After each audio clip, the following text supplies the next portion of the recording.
ও আল্লাহ, এতগুলা দাঁতের ভিতরে একটা জিহ্বা দিলা কেন? দাঁতার জিহ্বা তো শত্রু।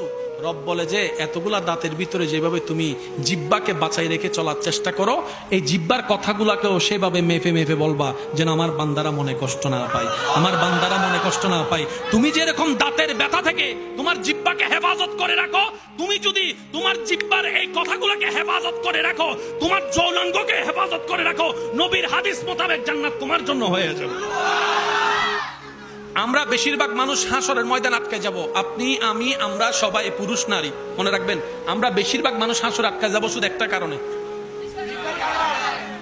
নরম দেবাজি কিন্তু বেজে গরম সামান্য কান হতা হইয়া বরফ গোমান জোরে স্টক করে ফেলাই দিয়ে জোরে জোরে জোরে বলেন না।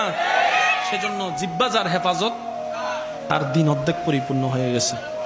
সেজন্য নবীজি বলেছেন, হে আমার উম্মত, যদি জান্নাত পেতে চাও, রবের রহমত পেতে চাও, আক্কিফুল লিসান, যত কম কথা বলবা তত তোমার জন্য ভালো। আপনি খেয়াল করে দেখেন, ঘরে যে বেশি কথা বলে জামিলা তার জন্যই বেশি হয়। যে যত চুপ থাকে, সয়ে যায়, অত্যাচার হয়, তার উপর একটু জুলুম হয়, কিন্তু দিন শেষে জয়টা তার নামেই চলে আসে। কারণ কি? ইন্নাল্লাহা মাআস সাবিরিন, ধৈর্য যে ধরবে রবের রহমত তার সাথেই থাকবে।